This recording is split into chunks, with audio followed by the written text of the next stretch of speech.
間公司係幾時開始嘅？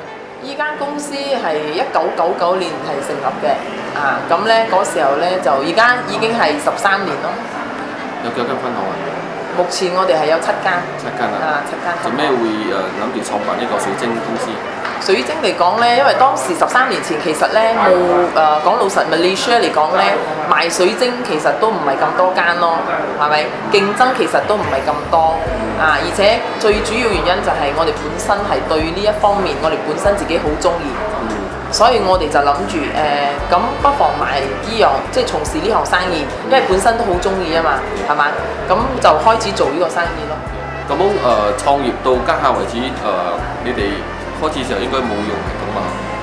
開始嘅時候就真係冇咯，即係手寫嘅。手寫係啊，我記得就係用咗都有幾年嘅時間係手寫嘅。咁直接咧就阿婆啦，你就有介紹呢個系統。嗰時候我應該記得係喺 Times Square。咁咧你就嚟 approach 我，就介紹我呢個系統。嗰時候我都喺度猶豫嘅，其實都唔知係咪有幫助。咁咧我都覺得係要試下咯，係啦。或者之前你講下，之前你面對咩問題？未用緊嗰陣時。未用嘅時候咧，講老實咧，你睇下，如果係講家貨就好咯，嗰啲貨嚟到，你係咪要逐隻用手去寫咧？係咪好食時間咧？啱唔啱？所以如果係對於好似我呢啲咧，講老實啦，我嗰啲貨好少係 repeat 嘅，我一直都係嚟新貨嘛。但係對於嗰啲有 repeat 嘅嗰啲貨嚟講啦，咁樣其實都係有好處咯，因為你可以用翻同樣嘅 barcode，咁你就可以直頭 print 嗰個 price tag 出嚟，咁咪好快嘅其實。咁第二個咧就係面對嘅就係咩問題咧？咁你雖然講分行唔多嗰時候，但係咧嗰間分行做幾多錢咧？嗰日做生意做幾多錢咧？但係你會知道咩？唔知噶嘛。你都好想知道嗰日去做幾多錢噶嘛？係咪先？你可能會覺得馬上即刻就想知道當日去做幾多錢噶嘛？但係你就要打個電話或者係叫佢發個短信俾你，咁你先會知道嗰日做幾多 sales，啱唔啱？所以即係講有呢個系統過後咧，就會比較好好多。咁我哋點樣 check 咧？當然我哋本身嚟講咧，而家好流行，你知㗎啦，而家好普遍 smartphone 啊嘛，係咪先？咁 Teamview 啊，你去到你嘅電腦嗰邊係嘛？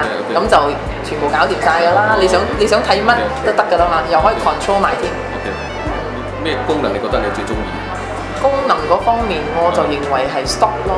stock control 啦。stock control 我覺得係非常之好啦。因為我哋本身嚟講咧，計 stock 嘅時候咧，佢會比較有 system 啲。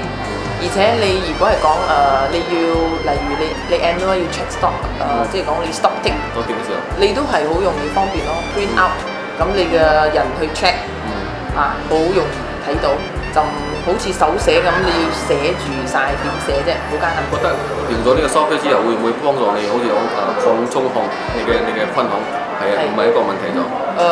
當然係呢個係當然係非常之重要咯，因為點解咧？如果你冇一個系統，冇一個即係講 point of sale system 嚟講，即係冇辦法去做得好大嘅，因為點解咧？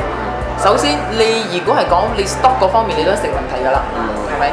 你唔會即係講你冇一個 system 啊，你連即係你要 check 一樣嘢，你都要打個電話，即係好浪費時間。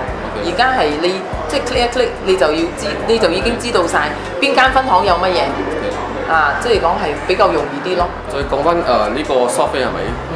喺員工方面有咩可以幫到咧？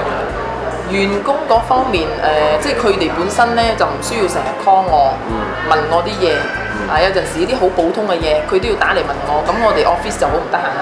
所以佢哋自己可以做嘅，佢哋自己，例如佢哋要揾啲 stock，佢哋自己都會去 stock look up，佢哋自己會搞掂。即係講比較容易啲咯。咁佢一 check 電腦，例如佢成間鋪頭有陣時未必話你一眼睇晒嘅喎，啲貨咁多係嘛？咁可能佢打呢個 barcode 出嚟。咁電腦佢明明睇到一隻，但係電腦顯示兩隻，咁佢都會知道呢個貨原來係有兩隻，仲有另外一個喺邊度呢？可能就係收喺即係櫃桶入邊。可能個客要睇我可唔可以睇下仲有冇多一條俾我 compare？咁佢都可以即係講馬上就喺電腦嗰度全部資料佢就入邊喺度有晒咯。我覺得佢哋用得最多應該係 stock lookup 咯，同埋即係講 sales 嗰方面你其實根本上都唔需要佢計咯，cash 幾多 ，credit card 幾多，冚唪唥係照抄嘅啫嘛。所以佢係非常之方便咯。對於佢哋嚟講，我相信咁就唔需要講話。其實佢哋得一張張單。假如你嗰日好好生意，幾廿張單，你點去加啫？係咪先？都要可能20分鐘去做咯呢樣嘢。咁你無論你從事咩都好，你有一個好嘅 point of sale system，佢都係幫到你咯。幫輕你，因為你要做得大，你要做得即係輕鬆啊！你肯定係要 point of sale system，係只不過係你認為邊一個係適合你嘅啫。